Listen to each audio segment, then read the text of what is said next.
Here is your fully rewritten 2,000-word script in natural, humanized words. She didn't earn her spot. She didn't fight through qualifiers. She didn't grind her way into the draw on ranking points. Alex Eala got into the Porsche Tennis Grand Prix because another player got hurt. That's it. A door opened by accident and she walked through it. She came in ranked 45th. She lost her first match. She packed her bags and flew home with 1 ranking point and $13,000 from a tournament that was handing out €1 million in prize money. And yet somehow, the player who beat her couldn't stop talking about her afterward. The tournament's own official account posted about her before she even played a single competitive point. And the crowd inside the Porsche Village treated her like she was the biggest name in the building. How does that happen? How does a player lose in the first round and still leave as the most talked about person at the entire tournament? That's exactly what we're going to break down today, because the answer tells you something about Alex Eala that the rankings never could. Before we even get to the match, we need to talk about what happened before it. The Porsche Village is not some branded photo booth that fans walk past on their way to the courts. It is the actual social center of the Stuttgart tournament. It is where players sit down with fans, sign autographs, take pictures, and let their personalities breathe outside of match pressure. Every big name in women's tennis has moved through that space. Swiatek has been there. Goff has been there. Rybakina has been there. This tournament has been running for 48 years, and its fan zone has seen some of the greatest players the sport has ever produced. So when Alex Eala walked into that space and the demand for her autograph became so overwhelming that the tournament had to post about it publicly on their official channels, that is not a small thing. Organizers do not put out public statements about fan events unless something genuinely uncontrollable happened inside that building. They called her autograph the most wanted in the entire Porsche Village that day. Not the most wanted among new players. Not the most wanted among players under 25. The most wanted. Full stop. In a space that has hosted tennis royalty for nearly 5 decades. And here is the part that hits differently when you sit with it. This was her first time ever at this tournament. Tournament director Marcus Gart confirmed it on record. Alex Eala was the first Filipino player in the entire 48-year history of the Porsche Tennis Grand Prix to compete there. Not the first in recent years. The first ever. She had never played this event before. She had no history with the Stuttgart crowd. She had no titles here. No deep runs that fans were remembering fondly. She arrived as a lucky loser replacement for an injured player, ranked 45th, coming off a second-round exit the week before where she had led convincingly in both sets against Ostapenko before losing. Her clay season had not started well. Everything about her arrival in Stuttgart was quiet. And she still walked out of that fan event as the player every single person in the building wanted a signature from. That contrast is the whole story. Because the tennis world rewards visibility through results. Titles, rankings, and deep runs are the things that buy you that level of attention. Eala had 1 WTA title to her name. She had never stepped foot in this tournament before. None of the traditional currencies applied. And still, the response was overwhelming enough to force the tournament to document it publicly. So the real question is, where is this coming from? The answer did not start in Stuttgart. It started building months earlier and across multiple countries. At the Australian Open in January 2026, Tennis Australia faced real public criticism because they put Eala on court 6. A small court. A venue that could not hold the crowd that showed up to watch her.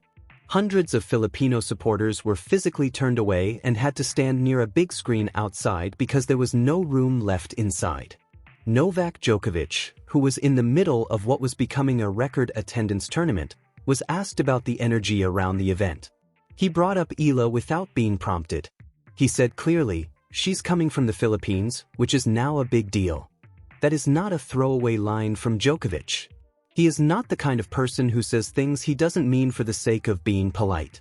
He said it because he saw it happening with his own eyes and he recognized it for what it was. Then in Dubai in February 2026, Amanda Anisimova, ranked number 6 in the world at the time, was asked about Eala's crowd after winning her own quarterfinal match. Anisimova didn't just give a quick polite answer and leave. She stayed after her own match to watch part of Eala's third-round win. She told the press room afterward that she had seen the atmosphere and that it was amazing. A top 10 player voluntarily staying at the venue after already competing to watch a rival's match and then publicly talking about it. That is genuinely unusual behavior on the WTA Tour. These players have brutal schedules. They are exhausted after their own matches.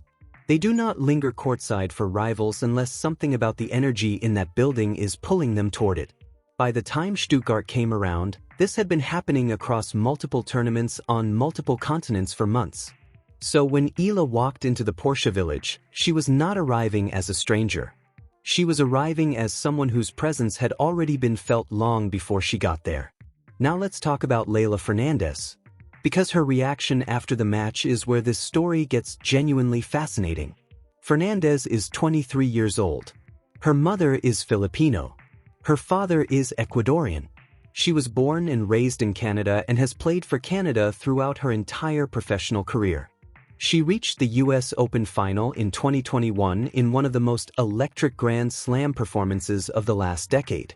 She has 5 WTA titles. Her best career ranking is number 13. She is a serious, established, deeply respected player on tour. She arrived in Stuttgart ranked 25th in the world. She won the match convincingly. She took the first set 6-1, racing to a 5-0 lead before Eala could even find a rhythm. In the second set she broke twice to go up 5-2 and looked completely in control. Eala clawed back, saved 2 match points, broke to make it 4-5, but Fernandez closed it out. Fernandez won 63 of 109 total points played. She dominated the second serve exchanges. By any statistical measure this was a clear and comfortable victory. And then she sat down with the press and something shifted. She was asked about what it was like to play someone with such a similar style. Both left-handed. Both aggressive from the baseline. Both players who like to attack early in the point and play at a fast pace. Fernandez answered immediately and her response felt completely unguarded. She said it felt like standing in front of a mirror. She said she enjoyed the puzzle of figuring out someone who played the game the same way she did. But then she said something that stopped the room. She said she remembered watching Eala at the Rafa Nadal Academy years ago. She said she turned to her coach that day and said the words, "She plays quick." She remembered that specific moment. That specific conversation.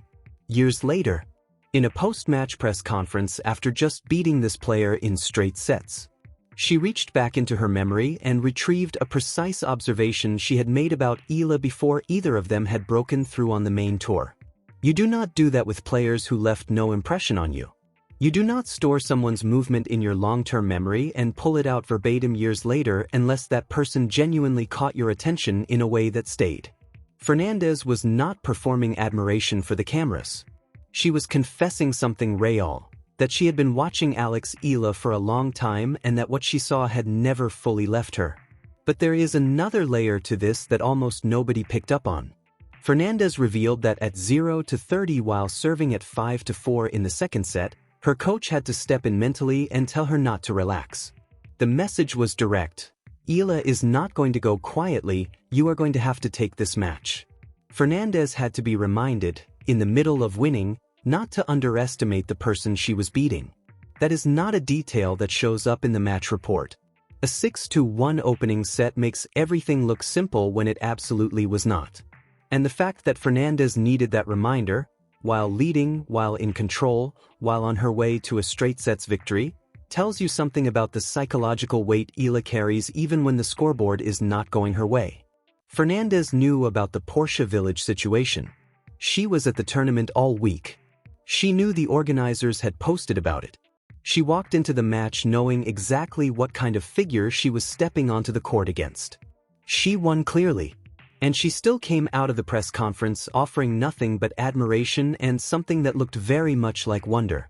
That combination, a dominant result and a completely disarmed reaction, is what makes this week in Stuttgart unlike almost anything else happening in tennis right now.